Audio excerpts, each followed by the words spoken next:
Hello दोस्तों, कैसे हैं आप लोग। तो आज की वीडियो में आप सबके लिए लाए हैं NCERT solution for class 10 social science in Hindi history chapter number 8। Chapter का नाम है उपन्यास, समाज और इतिहास। तो आइए देख लेते हैं।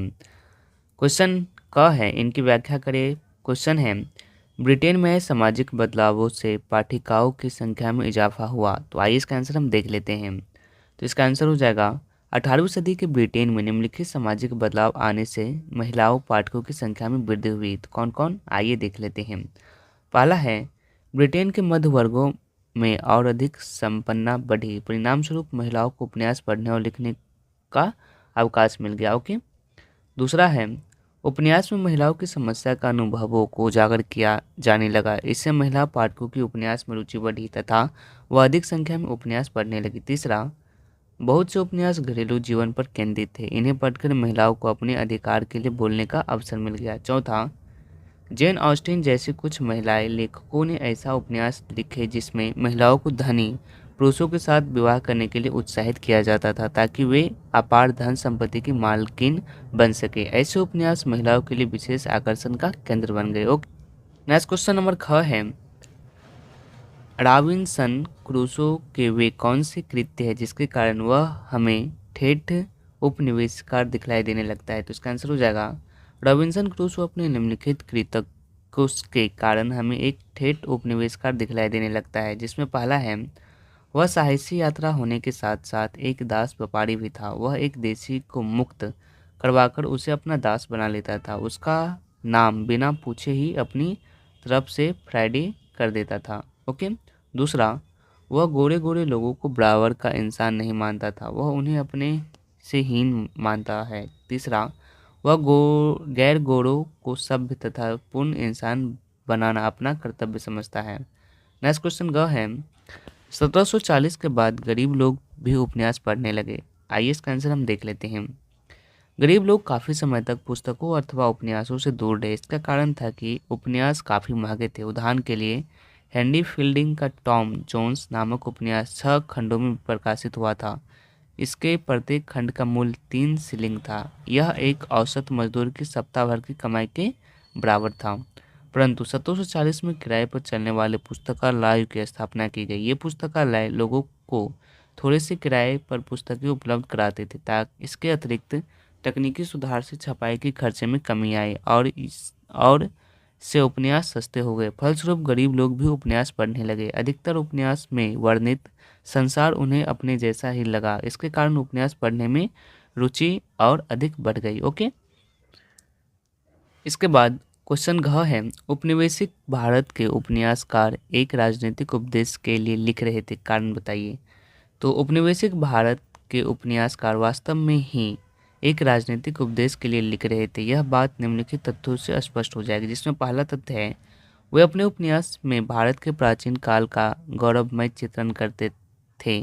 इससे भारतीयों में राष्ट्रीय गौरव का संचार हुआ। दूसरा, वे भाषा का एक साझा आधार तैयार करके लोगों में एकजुटता लाना चाहते थे। तीसरा, उन्हें भारत के अंग्रेजी शिक्षा प्राप्त वर्ग को यह सिखाने का प्रयास किया कि भारतीय और विदेशी जीवन शैली में किस प्रकार एक आदर्श तालमेल बिठाया जा सकता है। ओके। नेक्स्ट क्वेश्चन दूसरा है, तकनीक और समाज में आए उन बदलावों के बारे में बताइए जिसके चलते 18वीं सदी के यूरोप में उपन्यास पढ़ने वालों की संख्या में वृद्धि हुई। तो आइए इसका आंसर हम देख लेते हैं। इसका आंसर हो जाएगा, 18वीं सदी के यूरोप में तकनीकी और समाज में अनेक बदलाव आए। इसके परिणाम स्वरूप उपन्यासों की संख्या तथा उसके पाठकों में असाधारण वृद्धि हुई। वास्तव में समाज का प्रत्येक वर्ग जो पहले उपन्यास को से नहीं जुड़ा था वो भी उपन्यासों में रुचि लेने लगा। इस संबंध में निम्नलिखित उदाहरण दिए जा सकते हैं, जिसमें क है, प्रकाशन तकनीक में सुधार आने से छपाई के खर्च में कमी आई।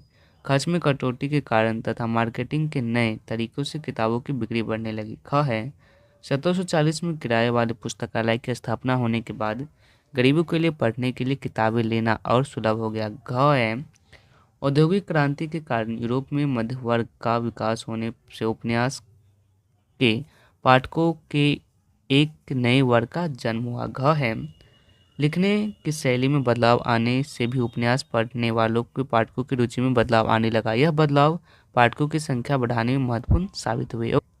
यह ज्ञान है किशोरों के लिए उपन्यासों में एक नए प्रकार का आदर्श प्रस्तुत किया गया।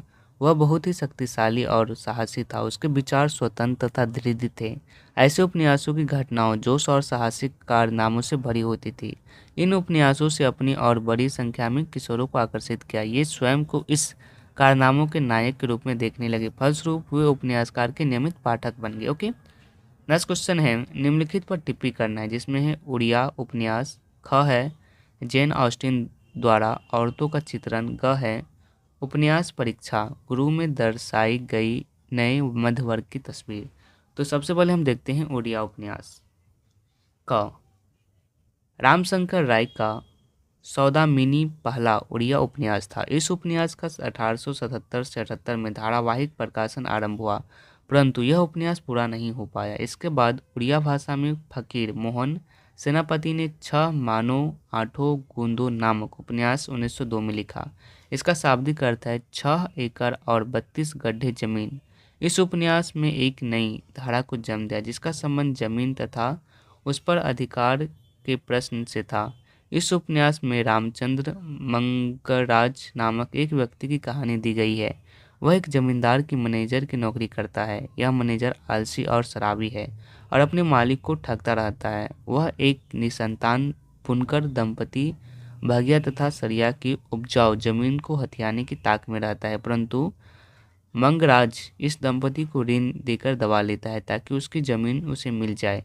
यह उपन्यास बहुत ही प्रभावशाली सिद्ध हुआ। इसके यह सिद्ध कर दिया कि उपन्यास के माध्यम से ग्रामीण समस्याओं को भी गहरी सोच का हिस्सा बनाया जा सकता है। ओके, प्रेरित किया गया वास्तविकता में। तो आइए इसका आंसर हम देख लेते हैं। ख क्या है, तो एक मिनट, ख है जेन ऑस्टिन द्वारा औरतों का चित्रण। जेन ऑस्टिन ने औरतों को एक नए रूप में प्रस्तुत किया। उसके उपन्यासकारों में हमें 19वीं शताब्दी के ब्रिटेन ग्रामीण कुलीन वर्ग की झलक मिलती है। वह महिलाएं को धन संपत्ति वाले वर ढूंढकर उसने अच्छी शादी करने के लिए उत्साहित करती है। इसीलिए उन्हें उपन्यासों में औरतों को हमेशा अच्छा शादी और पैसे की ताक में रहती है। यह बात उसके उपन्यासकार प्राइज एंड प्रेजुडिस में स्पष्ट रूप से देखी जा सकती है। इस उपन्यास की पहली पंक्ति में ही स्त्रियों का कोई मालदार व्यक्ति ढूंढकर उससे शादी करने के लिए प्रेरित किया गया है। वास्तव में 19वीं शताब्दी में ब्रिटेन के ग्रामीण कुलीन वर्ग समाज की यही विशेषता थी। इसका अर्थ है उपन्यास परीक्षा। गुरु में दर्शाई गई नए मध्य वर्ग की तस्वीर परीक्षा। गुरु उपन्यास में नवनिर्मित मध्य वर्ग का चित्रांकन किया गया। उपन्यास के चरित्रों और औपनिवेशिक शासक के साथ तालमेल बैठाने में कठिनाई पेश आ रही थी। वे अपने सांस्कृतिक अस्तित्व के बारे में चिंतित थे। उपन्यासकार का लेखक आशा करता है कि धनी परिवार के युवा बुरी संगति से बचे और विवेकवान बने। उन्हें अपनी संस्कृति और परंपराओं के चलते हुए सम्मान और गरिमा का जीवन व्यतीत करना चाहिए। तत्कालीन मध्यवर्ग की एक अन्य विशेषता आधुनिकता थी। इस उद्देश्य से मध्यवर्ग के लोग कृषि की नई तकनीक अपना रहे थे और अपने व्यापार कर्म को आधुनिक बनाने का प्रयास कर रहे थे। ओके, नेक्स्ट क्वेश्चन क्या आती है, 19वीं सदी के ब्रिटेन में आए कुछ ऐसे सामाजिक बदलावों की चर्चा करें जिसके बारे में थॉमस हार्डी और चार्ल्स डिकेन ने लिखा है। तो आइए इसका आंसर हम देख लेते हैं। थॉमस हार्डी 1840 से 1928 तथा चार्ल्स डिकेंस 1812 से 1870 19वीं शताब्दी के दो सुविख्यात यूरोपीय उपन्यासकार थे। उन्होंने तत्कालीन ब्रिटेन में आए सामाजिक बदलावों का बड़ा मार्मिक चित्र किया है।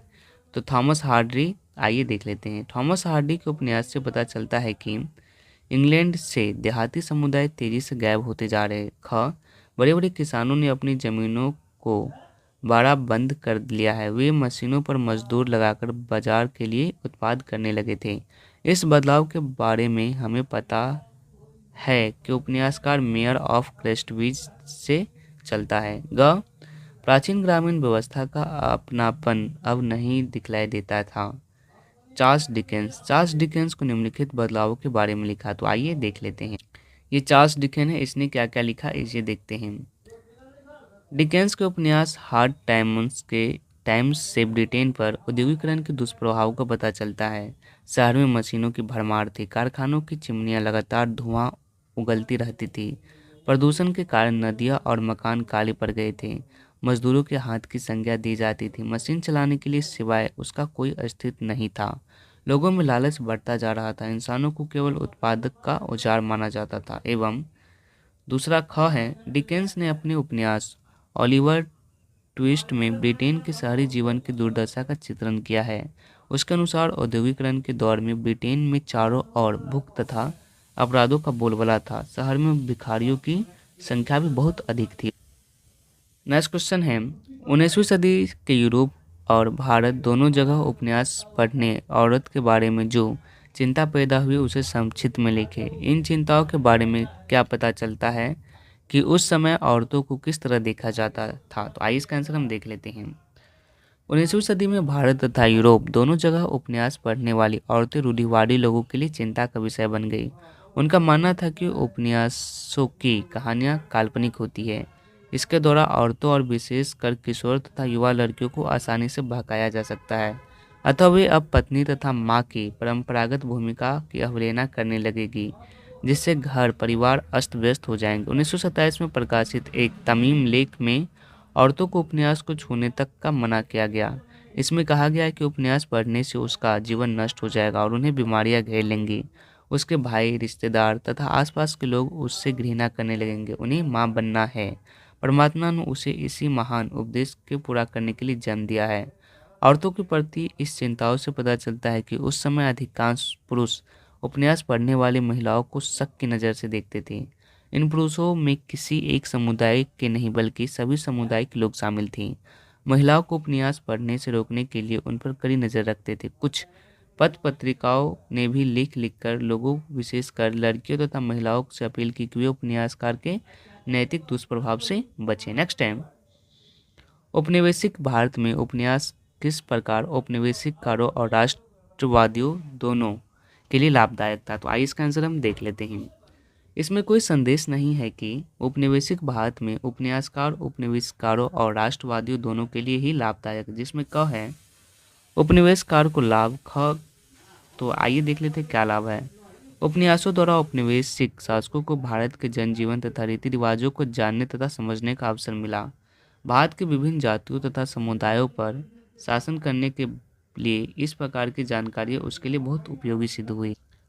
ख है, कई अंग्रेजी उपन्यासकारों ने अपने उपन्यास तथा इतिहास में भारतीयों को कमजोर, विभाजित तथा अयोग्य बताया। उसमें यह कहा गया कि भारतीय पूरी तरह अंग्रेजी पर निर्भर है। इस प्रकार उन्होंने भारतीयों में हीनता की भावना भरकर भारत में अपने शासन को मजबूत बनाने का प्रयास किया। ख है, राष्ट्रवादियों को लाभ। राष्ट्रवादी भारत में राष्ट्रीय भावना को मजबूत बनाकर औपनिवेशिक शासन से मुक्त पाना चाहते थे। इस उपदेश को पूरा करने में उपन्यासकारों ने निम्नलिखित ढंग से सहायता की, जिसमें क है, उन्होंने उपन्यास द्वारा भारतीय समाज में फैली कुरीतियों को आलोचना की और उन्हें दूर करने के उपाय सुझाए। इससे भारतीय समाज आदर्श बना जो राष्ट्रवाद के लिए आवश्यक था। ख है, बंगाल में मराठों तथा राजपूत की शूरवीरता को लेकर कई उपन्यास लिखे गए। उसमें कल्पित राष्ट्र साहस और त्याग से ओतप्रोत था। इससे भारतीयों में अखिल भारतीयता की भावना पैदा हुई। ग है, कई उपन्यासों में प्राचीन भारत का गौरवगान किया गया। उससे राष्ट्रवाद की भावना को मजबूत बनाया। घ है, उपन्यासों में कल्पित राष्ट्र इतना शक्तिशाली था कि उससे प्रेरित होकर कई राजनीतिक आंदोलन उड़ खड़े हुए।